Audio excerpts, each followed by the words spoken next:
Welcome to my channel. Hi. நம்ம சேனலை புதுசாக பார்க்குறவங்களும் இது வரைக்கும் சப்ஸ்கிரைப் பண்ணி பக்கத்தில் பெல் ஐக்கனை ப்ரெஸ் பண்ணிக்கங்க. இந்த வீடியோஸை லைக் பண்ணுங்கள், கமெண்ட் பண்ணுங்கள் அண்ட் ஷேர் பண்ணுங்கள். அஸ்ஸலாமு அலைக்கும். இன்றைக்கி நம்ம இந்த வீடியோவில் சைவ ஈரல் கிரேவி எப்படி செய்கிறதுன்னு தான் பார்க்க போகிறோம். நம்ம வீட்டில் உள்ள பொருளை வச்சு நான்வெஜ் டேஸ்ட்டில் எப்படி சூப்பராக ஈரல் கிரேவி செய்கிறதுன்னு பார்க்கலாம். அதுக்கு நம்மளுக்கு தேவையான பொருள் பச்சைப்பயிரை ஒரு பவுலில் சேர்த்துடுங்க. நம்ம பச்சைப்பயிறு எடுத்துருக்கிறதுக்கு அது நல்லா மூழ்கிற அளவுக்கு தேவையான அளவுக்கு தண்ணி சேர்த்துக்குங்க. இப்போ நம்ம பச்சைப்பயிரை ஒரு நைட் ஃபுல்லாக ஊற வச்சிடலாம். ஊற வச்சுட்டு இப்போ நம்ம இது பச்சைப்பயிரை மிக்சர் ஜாரில் சேர்த்துருங்க. தேவையான அளவுக்கு உப்பு சேர்த்துக்குங்க.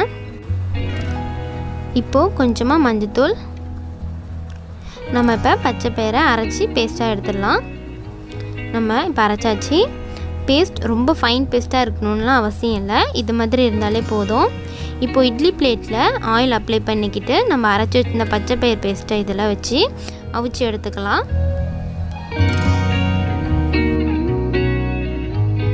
இப்போது பச்சைப்பயிரை அவியட்டும். இது அவியிற நேரத்தில் நம்ம மிக்சர் ஜாரில் தேங்காய் சேர்த்து இதையும் நல்லா அரைச்சி எடுத்துடலாம். இப்போ நம்ம தேங்காயும் அரைச்சி எடுத்தாச்சு. அதே மாதிரி பச்சைப்பயிரும் வெந்துருச்சு. இப்போ இதை ஒரு பிளேட்டில் ட்ரான்ஸ்ஃபர் பண்ணிவிட்டு பீஸாக கட் பண்ணி எடுத்துக்கோங்க.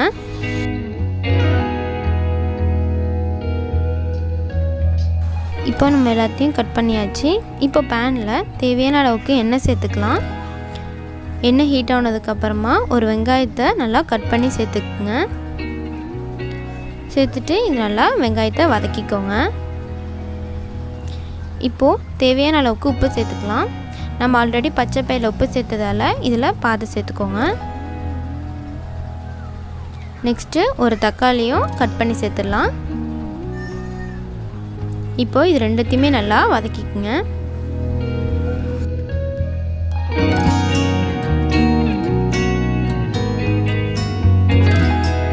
இப்போது வெங்காயம் தக்காளி வதங்குறப்போ 2 டீஸ்பூன் அளவுக்கு ஜிஞ்சர் கார்லிக் பேஸ்ட் சேர்த்துக்குங்க. இதை இது மாதிரி நல்லா கலந்து விட்டுக்குங்க.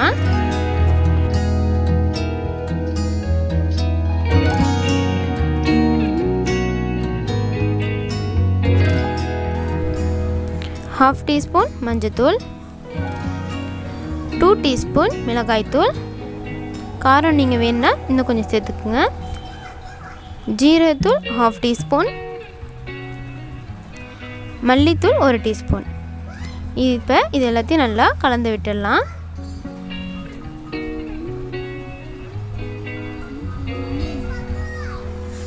நெக்ஸ்ட் கரம் மசாலா ஒரு 1/4 டீஸ்பூன் சேர்த்துக்கிட்டு அதையும் நல்லா மிக்ஸ் பண்ணி விட்டுடுங்க.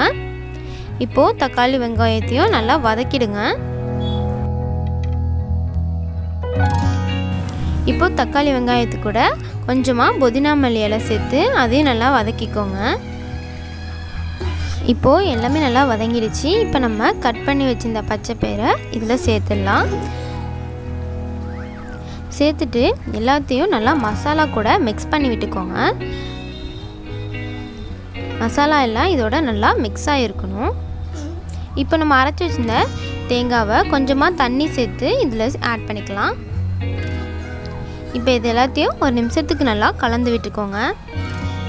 இப்போ ஒரு நிமிஷம் அளவுக்கு இதை கலந்து விட்டதுக்கப்புறமா மூடி போட்டு மூடி வச்சுருங்க. அப்போ தான் பச்சைப்பயிரில் உள்ள பச்சை ஸ்மெல்லாம் போய் கிரேவியும் நல்லா திக்காக ஃபார்ம் ஆகி வரும். இப்போது நல்லா கிரேவி திக்காக ஃபார்ம் ஆகிடுச்சு. லாஸ்ட்டாக கொஞ்சமாக மல்லி இலை சேர்த்து இதை நம்ம இப்போ சர்வ் பண்ணிடலாம். அவ்வளோதான், நம்மளோட டேஸ்டியான சைவ ஈரல் கிரேவி ரெடி ஆகிடுச்சு. இந்த ரெசிபி உங்கள் எல்லாருக்கும் ரொம்ப பிடிச்சிருக்கோம் நம்புகிறேன். பிடிச்சிருந்தா லைக் பண்ணுங்கள். நீங்களும் உங்கள் வீட்டில் இந்த ரெசிபி ட்ரை பண்ணி பார்த்துட்டு உங்களோட ஃபீட்பேக்ஸ் அண்ட் டவுட்ஸை கமெண்ட் பாக்ஸில் சொல்லுங்கள். முக்கியமாக நம்ம சேனலை உங்கள் ஃப்ரெண்ட்ஸ் அண்ட் ஃபேமிலி கூட ஷேர் பண்ணுங்கள்.